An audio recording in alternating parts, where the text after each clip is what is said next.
Subscribe कीजिए हमारे YouTube channel को और सबसे पहले वीडियो देखने के लिए बेल आइकन दबाइए ताकि आपको समय से नोटिफिकेशन मिल सके। नमस्कार प्यारे साथियों, आपका स्वागत है हमारे यूट्यूब चैनल में। और देखिए दोस्तों, हम आपको डीएलएड फोर्थ सेमेस्टर के लिए मैथ करा रहे हैं, जिसमें आपका चैप्टर नंबर ये 11 चल रहा है। और इसके अंतर्गत आज वीडियो नंबर आपका 3 जाने वाला है। इससे पहले मैं 2 वीडियो आपको अपलोड कर चुका हूं। इसमें हम सीखेंगे वृत्त की प्रॉपर्टीज के बारे में, परिधि क्या होती है इसके बारे में सीखेंगे, और जितनी भी इसकी प्रॉपर्टी आएंगी उनके बारे में हम यहाँ पे जानकारी लेंगे। तो आप वीडियो में अंत तक बने रहिएगा ताकि आपको यहाँ से पूरी यहाँ पे नॉलेज दी जा सके, आपको पूरा सब कुछ समझाया जा सके अच्छी तरीके से। तो आपको वीडियो में अंत तक बने रहना है। और मैं आप सभी लोगों से रिक्वेस्ट करूंगा, आप इस वीडियो को जरूर से लाइक कर दीजिएगा, अपने दोस्तों के साथ शेयर कर दीजिएगा। चलिए वीडियो को स्टार्ट करते हैं। देखिए साथियों, आप स्क्रीन पे देख सकते हो वृत्त की परिधि एवं व्यास में संबंध। तो इसमें क्या संबंध है, वृत्त की परिधि में क्या संबंध है और व्यास में क्या संबंध है, ये कॉन्सेप्ट हम यहाँ पे सीखेंगे। तो पहले तो हम इसके बारे में थोड़ी जानकारी ले लेते हैं, आपको थोड़ा समझा देते हैं ताकि आपके जो कॉन्सेप्ट है वो सही से क्लियर हो पाए। देखिए, ये आपका वृत्त बन गया। अब वृत्त में मैं जो आपका मेन इंपोर्टेंट पॉइंट है उनको मैं बता दूं। ये जो मैंने अभी डॉट रखा हुआ है, ये आपका वृत्त का केंद्र है, जिसे मैं ओ मान लेता हूँ। और इस केंद्र से और परिधि पर मिला दें, अगर देखिए ये जो केंद्र है और केंद्र से परिधि पर कोई हम पॉइंट को मिला दें, यहाँ पे खींचते हुए एक मान लो कि यहाँ पे एक भुजा खींच दूं, यहाँ से यहाँ तक की दूरी खींच दूं, यानी कि यहाँ पे आप देखेंगे तो यहाँ से यहाँ तक की दूरी एक फिक्स दूरी है। तो इसे हम लाइन सेगमेंट या हम इसे रेखाखंड बोल सकते हैं। तो ये जो रेखाखंड अगर मैं यहाँ से खींच दूं तो यही आपकी आर हो जाती है, यानी त्रिज्या हो जाती है। और परिधि कौन सी होती है, तो परिधि मैंने अभी आपको बताया, ये जो आपको दिख रहा है ना, ये जो किनारे से सभी लंग से इस पे जो मैं फिरा रहा हूँ, ये आपकी सब परिधि है। तो इस परिधि पर मिलना चाहिए, तो इस परिधि पर मिलना है, तो ये आपकी त्रिज्या हो गई। अब इसका जो आपका व्यास होता है वो क्या होता है, तो देखिए इधर रेडियस हो गई, इसी तरीके से इधर भी एक रेडियस होगी। तो ये दोनों मिलाकर के इसका डायमीटर बन जाता है। डायमीटर का मतलब क्या हो गया, यानी कि इसका व्यास बन जाता है। तो व्यास बनता है इस तरीके से। परिधि क्या होती है, जो इसके राउंड राउंड ये आपका बाहर से इसका ये जो देखिए ये जो खिंचा हुआ है ना, ये आपकी परिधि है। क्या है, ये परिधि है। तो हम किस किस के बीच में निकाल रहे हैं रिलेशन को, इस व्यास के बीच में रिलेशन निकाल रहे हैं, यानी इस दूरी के बीच में रिलेशन निकाल रहे हैं, और इस परिधि के बीच में रिलेशन निकाल रहे हैं कि क्या रिलेशन इनके बीच में दोनों के एग्जिस्ट करता है। ठीक है, तो चलिए अब समझते हैं। देखिए लिखा हुआ है, आप देख सकते हो, जैसा कि आप जानते हैं कि वृत्ताकार घेरे के परिमाप को उस वृत्त की परिधि कहते हैं। यानी परिमाप क्या होता है, तो सभी जैसे मान लो कि 2 डायमेंशंस होती हैं, उनमें सभी आपका पता चलता है कि जो आपका सही भुजाओं का योग होगा वो वृत्त की मतलब वो परिधि हो जाती है, यानी कहने मतलब परिमाप हो जाता है। और जब कोई सर्कल के आकार में होती है इस तरीके से, तो इसकी ये परिधि यानी सरकमफ्रेंस बोला जाता है। तो ये परिधि होती है, तो वही परिमाप को ही परिधि बोलते हैं। ठीक है, इतना ही आप शॉर्ट में समझ लीजिए इसको। अब देखिए यहाँ पे क्या लिखा हुआ है, तो लिखा हुआ है वृत्त की परिधि का सूत्र होता है पाई इंटू में व्यास। क्योंकि आपने अभी तक पढ़ा होगा 2 पाई आर, 2 पाई आर। तो इन्होंने क्या करा है, इस 2 को इस आर के साथ चिपका दिया है।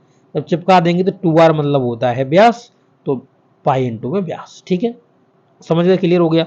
अब देखिए यहाँ पे लिखा हुआ है कि 2 देखिए पाई इंटू में आर यानी त्रिज्या लिखी हुई है, तो 2 पाई आर होती है। वृत्त की परिधि क्या होती है, 2 पाई आर होती है, आप पढ़ते आ रहे हो बचपन से। अब देखिए वृत्त की परिधि और व्यास में संबंध, तो इसके बारे में हम जाने। लिखा हुआ है वृत्त की परिधि का उसके व्यास से अनुपात सभी वृत्तों के लिए एक सा होता है। तो कोई भी वृत्त बना लो, चाहे छोटा बना लो चाहे बड़ा बना लो, उनके बीच में जो अनुपात रहेगा वो हमेशा बराबर ही रहेगा, चाहे उनकी मापे कुछ भी क्यों ना हो। तो चाहे कितनी भी आपकी त्रिज्या मतलब आपका डायमीटर हो, ठीक है, और चाहे कितनी भी परिधि हो, परंतु उनके बीच में जो रेशियो रहेगा वो हमेशा आपका समान रहेगा।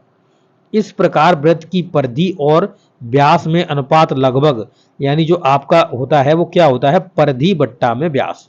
यानी परिधि परिधि ऊपर लिख लो और बट्टे में यहाँ पे क्या लिखोगे, यहाँ पे व्यास। ठीक है, व्यास यानी यही बनता है आपका क्या, देखो परिधि का सूत्र लिखोगे तो 2 पाई आर लिखोगे, 2 पाई आर, बट्टे में लिखोगे यहाँ पे 2r। तो देखिए आर से आर कट गया, 2 से 2 कट गया, यानी बचा केवल केवल क्या, पाई। तो पाई का मान कितना होता है, 22/7 रखो, या आप 3.14 रख लो, जिसको कि यूनानी भाषा में के अंतर्गत पाई चिन्ह द्वारा प्रदर्शित किया गया है। तो इसको हमने क्या यानी 22/7 या 3.14 ये हमारा पाई चिन्ह के रूप में हमने इसको प्रदर्शित किया है। किसी वृत्त के व्यास की लंबाई सदैव उसकी त्रिज्या की लंबाई की दोगुनी होती है। तो सही बात है। इस तरीके से जैसे मान लो कि इनके कहने का मतलब ये है कि यहाँ पे पॉइंट मान लिया, यहाँ से यहाँ तक की दूरी आपकी त्रिज्या होगी और इधर वाली भी क्या होगी, आपकी त्रिज्या होगी। तो अब ये दोनों क्या है कि मान लो डायमीटर है, दोनों को मिलाकर डायमीटर है, तो डायमीटर का आधा करेंगे तभी त्रिज्या मिलेगी। यानी रेडियस अगर निकालना चाहें तो इस डायमीटर का हम आधा कर दें तभी तो हमें मिलेगी। और यहाँ पर अगर हम डायमीटर लिखना चाह रहे हैं तो 2r, तो 2r आपका डायमीटर के रूप में काम रहेगा, नहीं दोगुना हो जाएगा डायमीटर त्रिज्या का। ठीक है। यदि एक वृत्त की परिधि c है और उसका व्यास d है, यानी c क्यों लिखा है, क्योंकि ये सरकमफ्रेंस, तो इसे आप सरकमफ्रेंस बोलते हैं। तो इस तरीके से इसकी स्पेलिंग होती है। ठीक है। तो आप जाकर के इसे लिख भी सकते हो, कोई भी लिखना चाहो लिख लो। ये c है और ये आगे e है। ठीक है। सरकमफ्रेंस बोलते हैं, इसलिए इसे हम c से डिनोट कर देते हैं। ठीक है, आप ये समझ गए। इसके बाद जो ये जो d लिखा हुआ है इसका मतलब होता है डायमीटर, डायमीटर।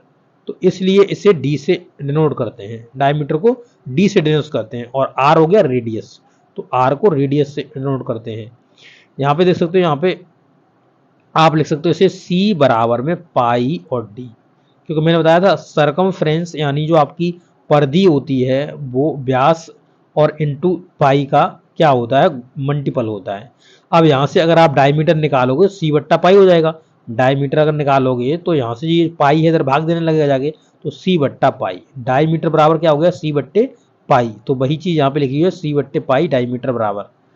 ठीक है। यदि वृत्त एक ही वृत्त की परिधि c और उसकी त्रिज्या आपकी r है तो आप क्या अगर r के रूप में आप इसे लिखना चाहोगे तो क्या लिख दोगे, यानी c बराबर आपका होता है 2πr, यानी परिधि बराबर होता है 2πr अपना। और यहाँ से अगर आप r का वैल्यू निकालोगे तो क्या निकालोगे, c/2π। तो इस तरीके से आप r के फॉर्मेट में इसको लिख सकते हो। महत्वपूर्ण बिंदु आप देख लीजिए यहाँ पे क्या क्या बताए गए हैं। तो कहा गया है वृत्त का व्यास होता है 2 में त्रिज्या, आपको समझा चुका हूँ कि त्रिज्या का दोगुना होता है व्यास। ठीक है। इसी तरीके से परिधि होता है, वो परिधि आपकी 2πr होती है। परिधि क्या होती है, 2πr होती है। ये सभी मैंने आपको समझा दिए हैं, सभी कॉन्सेप्ट इसमें हमने परिधि और व्यास के रिगार्डिंग यहाँ पे मैंने आपको समझा दिए हैं। अगले वीडियो में इसके रिगार्डिंग जितने भी क्वेश्चंस आएंगे उनको मैं आपको डील कराऊंगा। ओके। तो ये वीडियो आपको कैसा लगा है, अच्छा लगा तो जरूर से अपने दोस्तों के साथ शेयर करिएगा। मिलेंगे नेक्स्ट वीडियो में। Okay, thank you.